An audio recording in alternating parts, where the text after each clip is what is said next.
Pourquoi je vous ai donné ces trois éléments? Pour que vous puissiez faire le diagnostic vous-même. Et c'est ce qui vous permet de récupérer tout ce qui était perdu comme énergie, comme force. J'ai mis ma main et je l'ai trouvé. J'ai dit, subhanallah, il est là. Cartable. Wallahi. Peut-être un djinn, un djinn musulman. بسم الله الرحمن الرحيم اللهم صل وسلم على سيدنا محمد وآله. Mes frères, mes sœurs, j'espère que vous allez bien. Aujourd'hui, Inch'Allah Ta'ala, on va parler d'une manière détaillée sur le programme de nettoyage total. La base de traitement de mal occulte. Le chemin de guérison. Comment se débarrasser de n'importe quel type de mal occulte. À travers cette méthode, si vous avez maîtrisé ce que je vais vous dire, vous serez capable, bi'idnillahi ta'ala, à se débarrasser de n'importe quel type de mal occulte. Que ce soit possession de djinn amoureux, possession de djinn en général, la sorcellerie, mauvais œil, la jalousie, blocage dans la vie, les cauchemars, tout, bi'idnillahi ta'ala.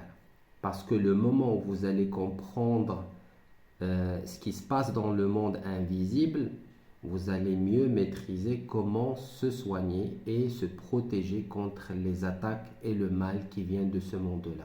Parce que plus que vous travaillez sur le côté du savoir, vous maîtrisez les méthodes de traitement de mal occulte. Vous avez les invocations et le dhikr de protection. Vous savez comment se débarrasser et détruire les nœuds, la sorcellerie, bloquer le renouvellement. Vous aurez les outils du travail. Ça veut dire après, vous ne serez pas choqué lorsqu'il y a une tentation de renouvellement ou bien des attaques ou quoi que ce soit parce que vous maîtrisez votre travail, vous savez comment faire pour se débarrasser du mal, vous savez comment faire pour se protéger contre les attaques et protéger votre famille et vos biens. Et aussi parce que les attaques et le mal occulte, ça peut toucher la santé, ça peut toucher la maison, ça peut toucher le travail, l'argent, différents côtés de notre vie. La première chose à maîtriser en premier, c'est le diagnostic. Le diagnostic, il est très très important. C'est pour but de savoir la maladie que vous avez, le blocage, tout ce que vous avez, tout ce que vous voyez anormal dans votre vie, est-ce que c'est lié au mal occulte ou non? C'est ça l'objectif de diagnostic. Pour faire le diagnostic, il y a trois éléments. On fait le diagnostic à travers les symptômes. Les symptômes, vous la connaissez tous, les symptômes de mauvaise jalousie, les symptômes de possession, les symptômes de sorcellerie, ça, vous le trouvez sur YouTube et sur les sites, sur les réseaux sociaux. Tout le monde y parle des symptômes. Donc, on se base sur les symptômes. Deuxième élément, c'est les rêves. Si vous avez des rêves, vous rêvez des animaux, vous faites beaucoup des cauchemars, les attaques, etc. Donc on dit il y a quelque chose qui tourne autour de vous, qui vient du monde invisible. Troisièmement, c'est la ruqya. Lorsque vous écoutez une ruqya, par exemple de sorcellerie, de possession, de djinn, de mauvaise jalousie, et vous remarquez qu'il y a des réactions, des symptômes, on dit que le problème que vous avez est lié au mal occulte. Pourquoi je vous ai donné ces trois éléments? Pour que vous puissiez faire le diagnostic vous-même. Ce n'est pas la peine à chaque fois de contacter quelqu'un pour qu'il vous fasse le diagnostic. Surtout si c'est un cas qui est basique, normal. Donc, vous faites le diagnostic, vous trouvez qu'il y a quelque chose qui n'est pas normal, passez directement au traitement. Il ne faut pas poser trop de questions parce que ça ouvre les portes du waswas. Il ne faut pas poser trop de questions, dire pourquoi ils m'ont fait ça, qui m'a fait ça, est-ce que c'est djinn, est-ce que c'est sorcellerie, quel type de sorcellerie, quel type de possession, ceci, cela. Non, c'est pas la peine de poser ces questions-là. D'accord? Parce que nous, on ne demande pas au shaitan pourquoi vous faites du mal. Et on ne demande pas aux sorciers pourquoi vous faites de la sorcellerie aux gens. Les gens qui sont créés pour faire du mal sur cette terre, donc c'est leur travail, c'est leur boulot. D'accord? Voilà, c'est comme ça. Donc, vous faites le nécessaire. Quelqu'un qui a de la fièvre, voilà, malade, il ne va pas rentrer sur YouTube et chercher, voilà, sur l'histoire ou bien l'historique de cette maladie, voilà, le pourquoi, etc. Non. Tu vas directement aux pharmacies, tu achètes Doliprane, tu prends Doliprane, tu dors, tu te réveilles, c'est bon, c'est fini. C'est comme ça avec le traitement de mal occulte. Vous avez des symptômes, voilà, vous faites les traitements. Je vous ai donné les plantes, les huiles, le comment faire, le tout. Vous avez quelque chose qui ne va pas, allez aux pharmacies, vous achetez les produits, vous les utilisez et c'est bon. D'accord, bien sûr, il faut respecter les doses. Parce que le moment où je vous dis, il faut, par exemple, le médecin, lorsqu'il vous dit, il faut prendre 3 médicaments, voilà, il vous donne 3 médicaments, tu prends 2 comprimés, 2 le matin, 2 l'après-midi et 3 le soir, et toi, tu prends que la moitié, après, tu poses la question, pourquoi je ne suis pas guéri, donc ça, c'est un problème. Donc, il faut respecter la dose, les précautions, les traitements, le temps et tout.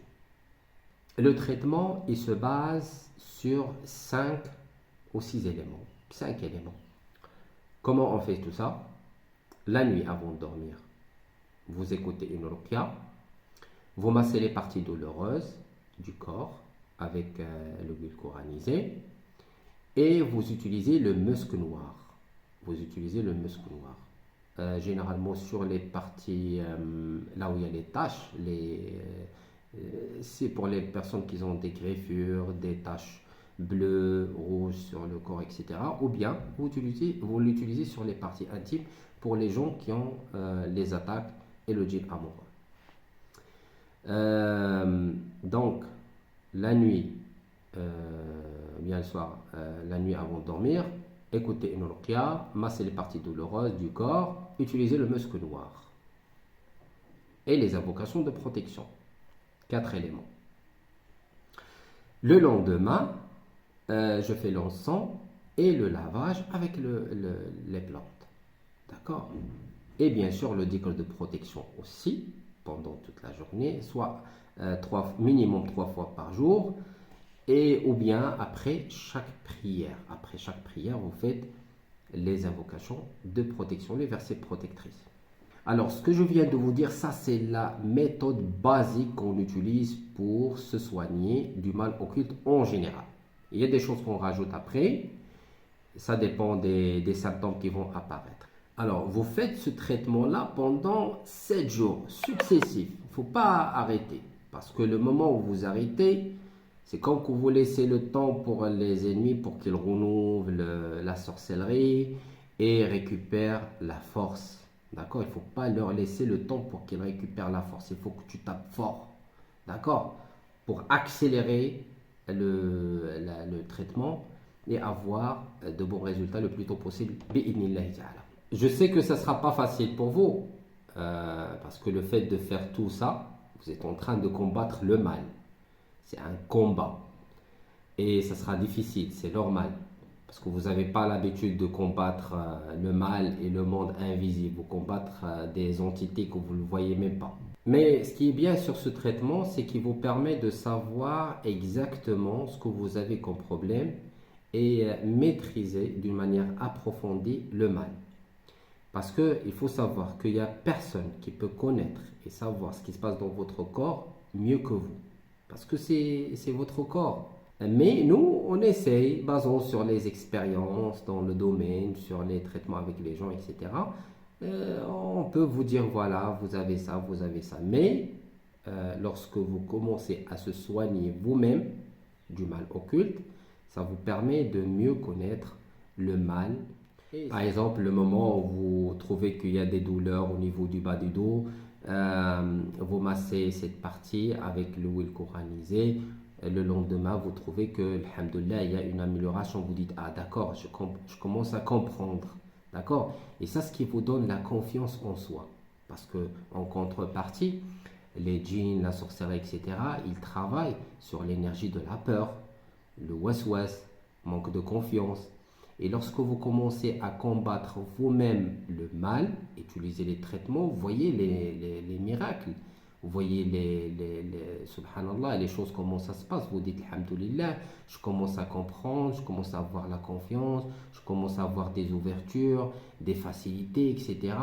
Et aussi, parmi les avantages, c'est que le moment où vous travaillez avec les méthodes de traitement, vous commencez à avoir une force spirituelle. Parce que vous travaillez avec votre énergie, avec votre âme. Et c'est ce qui vous permet de récupérer tout ce qui était perdu comme énergie, comme force. Et ça, c'est parmi les méthodes qu'on a développées à travers l'expérience qu'on a passée avec les patients et dans le domaine de traitement de mal occulte. Pourquoi? Parce que c'est une guerre, c'est un combat contre le mal. Il faut développer des stratégies pour gagner. Ça, c'est la logique. On voit les ennemis, les sorciers, ils travaillent toujours pour développer leurs méthodes, des attaques, des sorcelleries, de possession. À chaque fois, on trouve, il y a des nouveautés. Et vous restez stagné avec des méthodes de traitement basiques, date d'expiration dépassée. Donc, c'est d'où l'importance de travailler sur le côté spirituel. Plus que vous aurez la force spirituelle, plus que ça empêche les djinns à posséder et renouveler et faire des attaques. Parce que vous travaillez sur l'énergie, sur la force spirituelle, il y a une énergie lumière qui tourne autour de vous, sur la maison, sur votre travail, la voiture, etc. Et vous aurez la protection d'Allah. On travaille d'un côté pour se débarrasser du mal, des mauvaises énergies, et sur l'autre côté pour avoir la force spirituelle, avoir l'énergie de protection.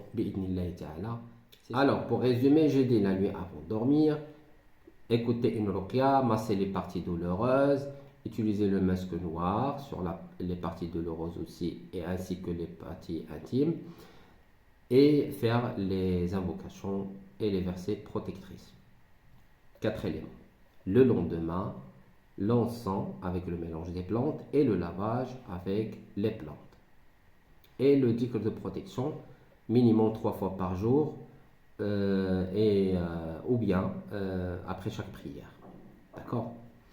Si vous remarquez, donc maintenant, si vous avez remarqué qu'il y a des douleurs au niveau du corps, des symptômes, des taches, etc., vous massez cette partie-là.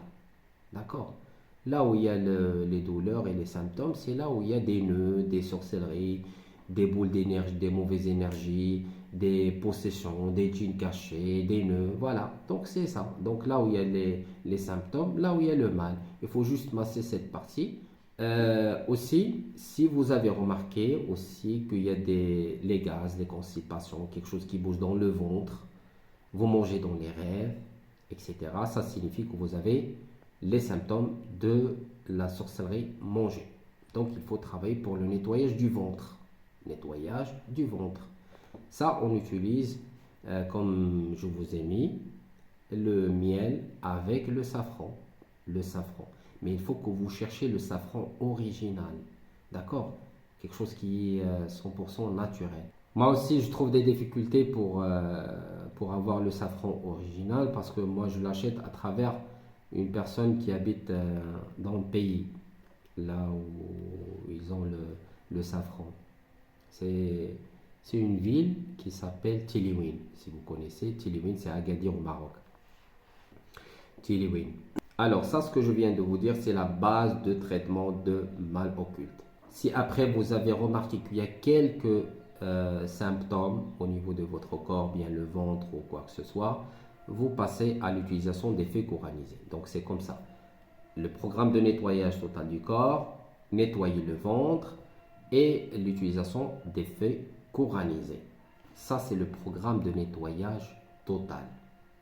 Si vous arrivez à se débarrasser de toutes sortes de sorcelleries, des nœuds, de mauvais œufs, de mauvaises énergies, etc., et vous commencez à avoir, Inch'Allah Ta'ala, des facilités dans la vie, des ouvertures, là maintenant, pour les gens qui veulent avancer dans la spiritualité, dans la lumière, etc., vous pouvez travailler sur le programme de l'éveil spirituel, les secrets, activation des ouvriers, etc., etc. Mais avant, non. Avant, non. Vaut mieux de se concentrer sur le nettoyage.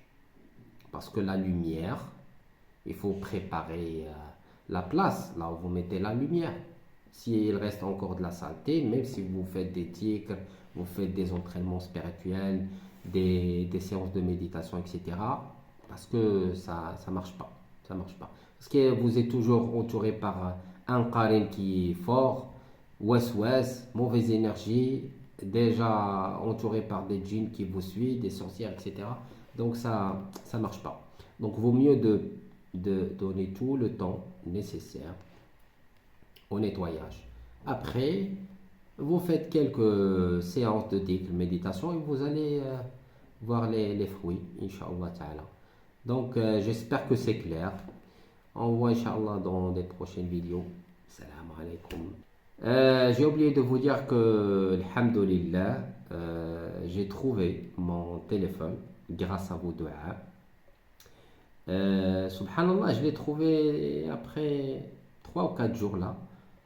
J'ai trouvé dans mon cartable normal. C'est comme. Bah, je l'ai trouvé comme ça, normal. J'ai dit Subhanallah, il est là.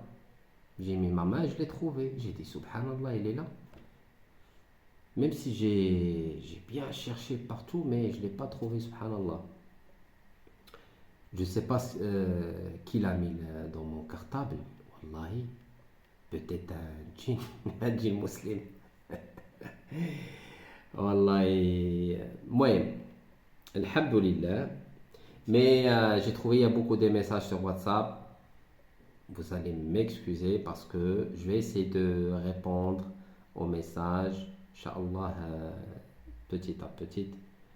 Et qu'Allah nous facilite. Assalamu alaikum.